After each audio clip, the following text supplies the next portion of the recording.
What is going on, everybody? Welcome to another episode of the Dope Black Therapist Podcast. I'm your host, Blaze. I'm so glad you're here and thank you for rocking with me. So, what has been going on? It's been a few things. Been a few things going on. I was elected to the board of the community center back home called Bunn Residents Organized Against Drugs, and we had a fundraiser last weekend where we were selling barbecue plates and chicken plates to raise funds for the septic in the community so we can actually keep providing services like the soup kitchen, like the after school programs that we do, like uh, the food pantry or the man, there's so many different things that are going on at a community center. So we try to get all these things done, and we got to raise money to be sure that we can keep the doors open. And it was a really good experience that day. A lot of hard work, a lot of people who contributed to make this stuff happen. So shout out to Bunn and surrounding areas who showed up to come, support the Broad Community Center, as well as all the people who came and volunteered their time. We appreciate you so much, and we are going to continue to keep building. I had another speaking engagement yesterday at a church not too far from my hometown in Wake Forest, and this was a presentation on mental health in the Black community. And this is something that, I know a little bit about. I know a little bit about, and it's something that I'm excited to talk about when it comes to, just serving the people in my community. There's a lot of things a lot of, not just the stigma, but misconceptions about what mental health looks like. And I was speaking at a women's conference at a church. And some of the things that I talked about, I think a lot of people really had no idea was an issue or something that was going on. And forgive me if I'm stuffy. I love the spring, but the spring don't love me like I love it. I tell you what, my allergies are whooping my butt. I can't front. They are taking a toll. So, over-the-counter medication to save the day to help me through this stuff. So it was a women's conference yesterday at a church, and there was a lot of members of the congregation who were there. And one of the things that I talk about when I'm doing my presentation, like, it's okay to have Jesus and a therapist. I talk about certain things to look for when it comes to depression, anxiety, ADHD, trauma, suicidal thoughts, and really, really good conversation. And I've been doing this talk for a while. And to be honest, I didn't prepare as much as I should have for this one, because it's something that I've done and I've talked about several times before. I knew I could go in and I can, speak from the knowledge and the experiences that I've already had. And I only had about 30 minutes to do it, where usually this presentation is an hour or 2 hours. So I had to condense a lot of stuff, right? So I'm going through the presentation, and I'm getting a few laughs. I'm getting a little, yes. And it was really good. At the end of the presentation, I am handing out cards, and one of the women, how back in the day when you go to church and the elders, they would, slide some in your hand real quick on the slide, right? So I didn't know if I was gonna get candy or if it was gonna be $1 or whatever. So she slid something to my hand, and I finally, I didn't look at it until I got to the car, and got out. So got to the car, opened up the note, started off. Your presentation was excellent. You were very knowledgeable, and everything that you presented was really great. However, your use of the word right at the end of every sentence was distracting. Hopefully this will help you in future presentations. Now, the old me would have been like, man, you don't know me. You don't know my life. You don't know what I do. The fuck? And, I would have been really upset by what she sent to me, because, let's be real. We think that when we do something, we are great at it, and we know ain't no way for improvement or anything like that. If anybody makes any suggestions about what we do, they just hate. right? That's how a lot of us look at it. I know I did. I mean, I can't speak for all of y'all, but I know this is something that I used to do. And I would usually take offense when someone said something to me, but I will also feel really bad because I think that, oh, you hit me with a compliment, but then you hit me with something that really made me feel bad, and like I'm shitty. Like I would immediately go to not good enough, you know, because again, you got to remember, the people pleaser in me never got recognition for the things that I was doing coming up. I'm hearing you ain't shit. You ain't shit. I'm hearing you're cocky. You're overconfident. You need to be more humble. I'm hearing you're not fast enough. I'm hearing you will never make it to this level. I hear that all the time. That's what goes into my head when I see these things, when I hear these things, right? But this time it was different. I was like, okay. And so I started watching the playback. I'm at a place now where I can record myself when I'm doing these things. I have a device that follows me whenever I walk and talk. And so I record myself for my speaker reels and, just for my own sake, just to, critique myself. Bruh, she was absolutely correct. Every sentence, right? I'm doing like this, right? And you see this person over here, right? And you do it like this, right? I was like, shit. She wasn't kidding. I was doing it. I'm distracted. Because that's all I'm focusing on now is hearing right and right and right.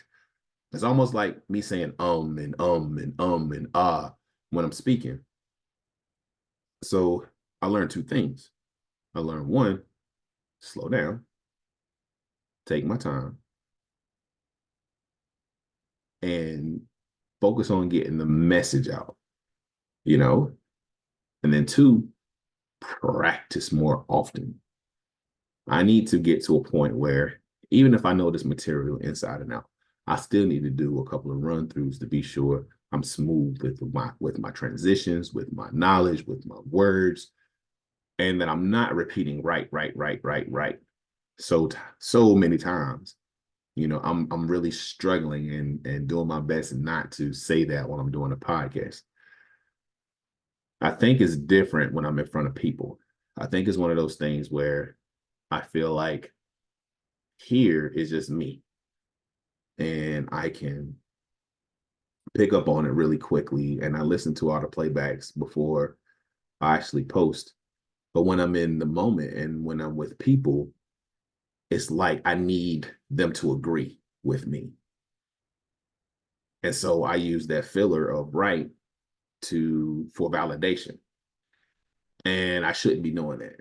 I should just be speaking and pausing at the end of every sentence or after every statement or after every question. And I let it sit there and allow it to sink in to the audience instead of seeking that validation that the point that I'm making is correct. So I got a couple of other speaking engagements coming up. I have two next month, actually. I have a workshop and then another presentation on grief. And I'm looking forward to both of those. And it's going to give me the opportunity to be sure that I am monitoring. Dang, can't see what happens when you try to correct yourself all the time and then you stop speaking the way you're supposed to be speaking and everything. It's like, wow. So, but it gives me the opportunity to be sure that I'm monitoring my speech and my speech patterns and being sure that I'm presenting the correct information the way that it needs to go.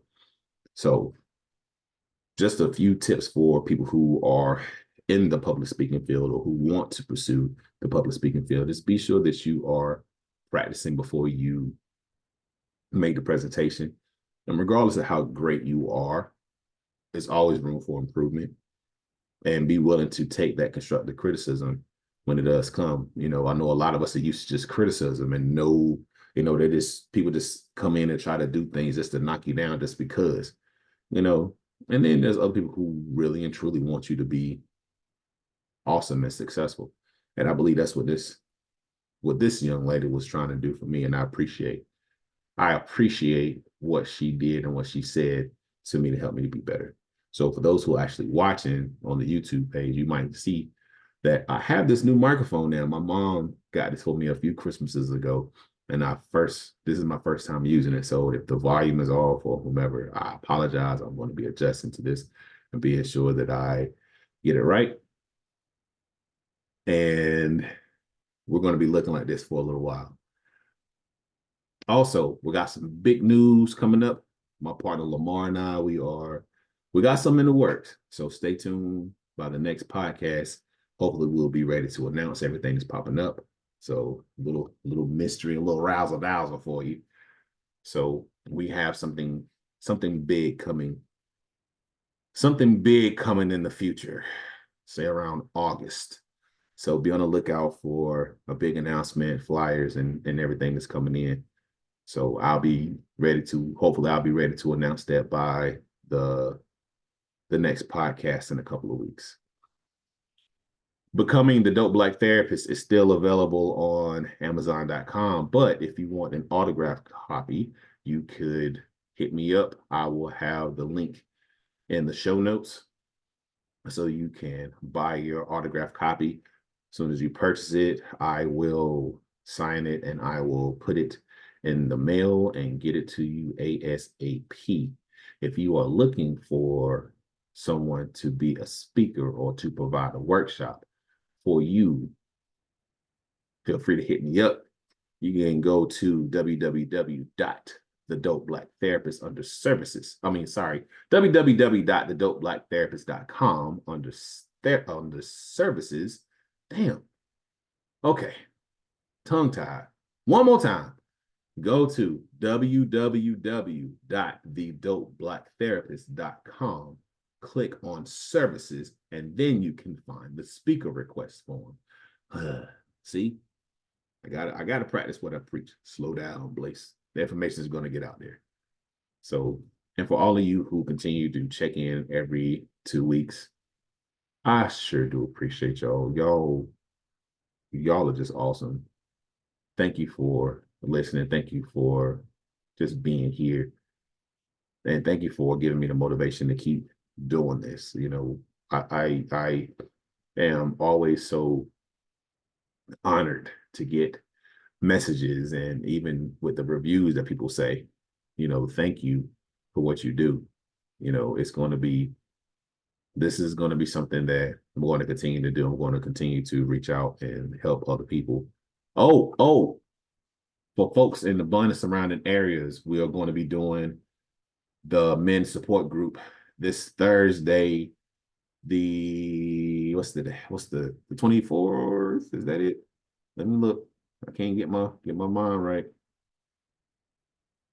Thursday, the 21st. So we will be meeting at the Broad Community Center located at 583 Bunn Elementary School Road from 8 p.m. to 9 p.m. We'll be doing in person for the first time this year. So if you're in Bunn, Lewisburg, Raleigh, Wendell, Wake Forest, Franklinton, if you want to drive down Clayton, if you want to drive down to Bunn on Thursday, March the 21st from 8 p.m. to 9 p.m., we will be doing in-person men's support groups. So come through, check us out. Be sure you register at www.thedopeblackTherapist.com up on the men's group. We will be hosting our next virtual men's support group on April the 4th from 8 to 9 p.m. Eastern Standard Time. So you can also register for the virtual one by going to thedopeblackTherapist.com up on the men's group. Y'all rock so hard. You are all loved. You are all valued. You are all dope as hell. And I will see you on the next go round. Peace.